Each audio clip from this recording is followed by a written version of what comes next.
Fala pessoal, tudo bem com vocês? No vídeo de hoje a gente vai estar falando da nossa lei do progresso, né? E o que a gente precisa fazer dentro da nossa lei de progresso para se tornar uma sociedade fraterna. Beleza, pessoal? Então, bora lá começar o vídeo de hoje.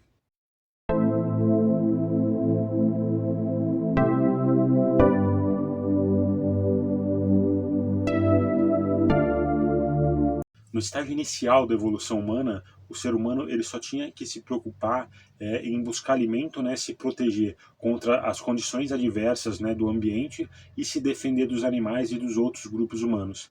Nesse período, a nossa inteligência era praticamente direcionada a resolver essas necessidades básicas, né, para garantir a sobrevivência da espécie. Só que Deus ele facultou os homens com o desejo do progresso. Então a gente busca alcançar sempre o melhor para a gente, né, e para a nossa sociedade.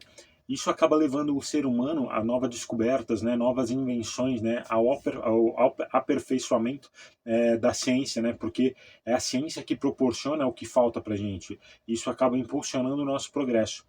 E quando a gente está encarnado, as nossas necessidades do nosso corpo físico, elas acabam sobressaindo as necessidades do nosso espírito. E à medida que as necessidades básicas do corpo elas são satisfeitas, né, o ser humano ele começa a buscar, né, a nutrir as necessidades do nosso espírito. E esse desenvolvimento espiritual é a passagem de uma sociedade selvagem para uma sociedade civilizada. Porque é nessa divisão que o homem ele começa a buscar o verdadeiro significado da vida. Né? Porque quando o homem ele só busca satisfazer nosso corpo físico, a gente só procura se nutrir com falsos alimentos. Né? A gente vai buscar um bom carro, uma boa joia, né? A gente vive da aparência, a gente acaba se alimentando de coisas fúteis. Só que a gente nunca vai estar satisfeito. Né? A gente vai estar sempre com aquela sensação de estar faltando, né, alimentar alguma coisa. Né? Mas na verdade, o que vai estar faltando para a gente alimentar é o nosso espírito. E quando a gente começa a alimentar o nosso espírito, a gente começa a buscar um significado para a vida, né? Um propósito. Né? A gente acaba tendo um crescimento pessoal. E é por isso que o progresso que a gente acaba realizando durante uma vida, ela acaba sendo quase imperceptível, pelo menos na grande maioria da população. Então, como a humanidade ela conseguiria progredir se não existisse a reencarnação, né? Se a alma ela não passasse por várias encarnações? Se quando a gente morresse não existisse mais nada, né? Ou se a alma ela fosse para algum lugar e não voltasse mais, né? Como existem algumas teorias aí de algumas religiões, né? Se fosse assim, a gente não estaria mais adiantado do que as primeiras civilizações do mundo, né? Já que em todo nascimento o espírito ele volta mais evoluído, né? Trazendo novas ideias, novos conceitos, né? Para impulsionar a humanidade no nosso desenvolvimento. Né? Da mesma forma que se Deus tivesse dispensado o homem do trabalho, o nosso corpo iria se atrofiar. Né? Se Deus dispensasse o homem do trabalho da inteligência, né, nosso espírito ele teria permanecido na infância, né, no estado de instinto animal. Né? Por isso que Deus criou também o trabalho como uma necessidade. Senão a maioria das pessoas ia passar o dia inteiro assistindo televisão dentro de casa. Né? O espiritismo ele não veio para livrar a gente desse trabalho, né? Ele não vai trazer para a gente invenções prontas, né? Mas ele vai mostrar o caminho que vai fazer a gente chegar até aonde a gente tem que chegar. Né? E se vocês observarem, Deus criou a gente sem roupa, sem abrigo, né? Mas ele deu para a gente a inteligência, né? Para poder fabricar tudo isso. Só que o homem insaciável, com os desejos ilimitados, né, ele acaba desejando muitas vezes mais do que precisa e acaba buscando luxo, poder, riqueza. Né? O homem acaba buscando bem mais coisas do que precisa para suprir as suas necessidades básicas. Aí a pessoa acaba entrando em um ciclo, buscando sempre por mais e mais, né, e vai gerando sempre uma insatisfação. O ser humano nem sempre ele se contenta com o que tem, né, e o necessário acaba não mais sendo suficiente e muitas vezes acaba indo atrás de supérfluo. E a pessoa ela vai se tornando infeliz pela própria culpa. Né? A gente precisa viver feliz e aceitar e agradecer pelo que a gente tem. O contentamento leva a gente a uma vida mais equilibrada, né? Uma vida mais feliz. Enquanto a busca incessante por bens materiais acaba levando a gente em um ciclo de insatisfação contínua. Durante a nossa vida, a gente não vai passar por coisas que a gente não precisa passar, né, para o amadurecimento do nosso espírito. Né? A gente só vai passar pelas coisas desnecessárias se a gente sentar e esperar que as coisas aconteçam na nossa vida, né? Sem o mínimo esforço, lógico. Né? Aí a vida dá um aviso para a gente, ela dá um sacode na nossa vida, né? Para a gente tentar acordar a gente. E mesmo assim tem gente que não acorda, né, e continua fazendo as mesmas coisas todos os dias. Aí a vida vai te dar uma outra oportunidade, né, vai te dar um outro sacodão, até você desencarnar e ser tarde demais, né, e ter que esperar uma outra oportunidade para poder reencarnar de novo e tentar mudar. A gente precisa correr atrás do que a gente quer, mas tem que ver se o que a gente está querendo é alguma coisa supérflua, né? O Chico Xavier tem uma frase que diz: tudo que é seu encontrará uma maneira de chegar até você. Né? E essa frase é a pura verdade, né? Quanto mais velho a gente vai ficando, mais a gente vai percebendo que a vida funciona dessa forma, né? O que for seu vai achar uma maneira de chegar até você. Só que vai chegar para você pela dor ou pelo amor, né? O seu livre-arbítrio que ele vai decidir por qual caminho que ele vai chegar até você. Então, se você ficar parado esperando as coisas acontecerem, ela vai vir pela dor. Mas se você correr atrás, né, e agradecer pelo que tem hoje, as coisas elas vão acontecendo na sua vida, né, sem você sofrer, né, sem precisar de grandes esforços. Quando a gente entender o significado da lei da justiça, né, da caridade e do amor ao próximo, a gente vai perceber que a Terra ela produz o suficiente para alimentar todos os habitantes. Né? Então, quando a gente souber gerenciar os recursos que a Terra ela dá para a gente, né, de maneira justa, caridosa, a gente vai poder fornecer alimento para todo mundo. Isso só vai acontecer quando a fraternidade ela estiver enraizada nas pessoas, né, de forma natural, né, e existir uma colaboração de apoio mútuo entre todas as pessoas, entre todos os países, né, existir um senso de solidariedade, né, e responsabilidade também.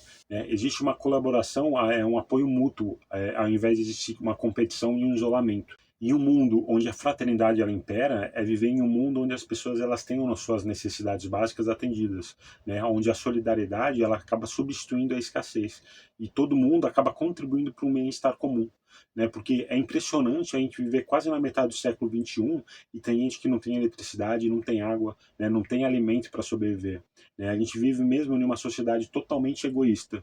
E a caridade é a fraternidade genuína, né? É o resultado de uma transformação interna e ela não pode ser imposta por leis, né? Então a mudança ela começa de dentro para fora das pessoas, né? Cultivando o amor, a compaixão, a empatia, né? Que é a base para a gente poder criar uma sociedade mais fraterna.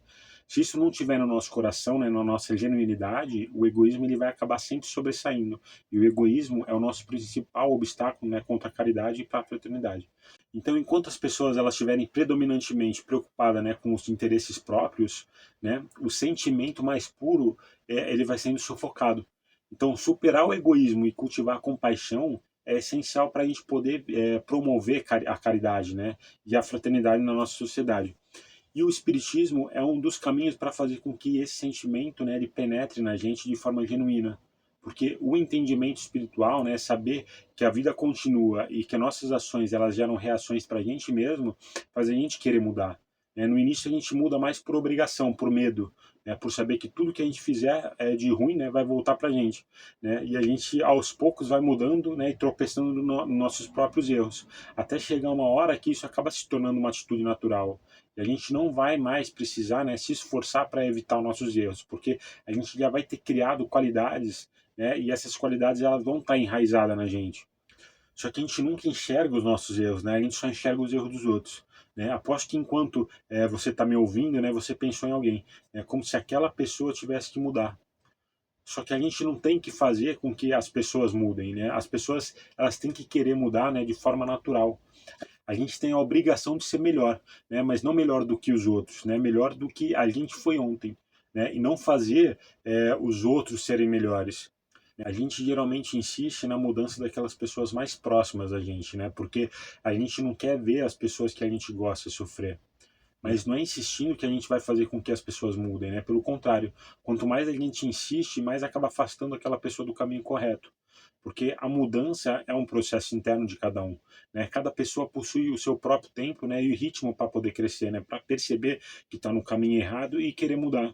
O fato é que todo mundo precisa mudar alguma coisa, né? Senão a gente não ia precisar estar encarnado aqui, passando pelas dificuldades que a gente passa, né? A verdadeira transformação acontece quando a pessoa está realmente motivada a mudar por conta própria, né? E não por uma pressão externa. Se você quer mudar alguém, mude com o seu exemplo, né? Não com as suas palavras. E em uma sociedade fraterna, a caridade não é um ato isolado, né? Ela se torna um estilo de vida. As pessoas elas são motivadas internamente a buscar constantemente o crescimento espiritual e a evolução moral, né? A transformação ela acaba vindo de dentro para fora, né? E a busca incessante pelos bens materiais ela acaba sendo substituída pela gratidão, né? Pelas coisas que a gente já tem. E o egoísmo é superado pela empatia. E as necessidades básicas de cada um acaba sendo atendida pelo entendimento que o nosso bem-estar está ligado com o bem-estar dos outros. E nesse mundo fraterno, essa barreira que separa a gente, ela acaba desaparecendo, né? E a gente acaba sendo guiado pelo entendimento que somos todos irmãos, né? Eu acho que a gente está bem longe disso tudo tornar uma realidade, né? Só que com a nossa dedicação, né, e com o nosso esforço diário, a gente vai se tornando uma sociedade fraterna. E saber que é possível a gente se tornar um mundo fraterno, isso acaba inspirando a gente, né, e fazendo com que a gente comece a agir, começando cada dia com um pequeno passo, né, com uma pequena mudança e aos poucos fazendo uma transformação do mundo no nosso redor. Beleza, pessoal? Isso aqui foi uma mensagem. Eu tirei muita coisa do capítulo 25 do livro O Evangelho segundo o Espiritismo, tá certo? Implementei com alguns pensamentos meus também. E aí chegou nessa conclusão desse vídeo, né? Espero que tenha feito sentido na sua vida, né? E realmente, eu acho que para a gente querer um mundo melhor, a gente tem que ser melhor, né? A gente não pode apontar o dedo para os erros dos outros, né? E acabar ignorando os nossos erros, né? Achando que a gente é perfeito e só os outros precisam mudar. Beleza, pessoal? Então agradeço a todos que chegaram até o final do vídeo e aguardo vocês então na semana que vem. Valeu, pessoal!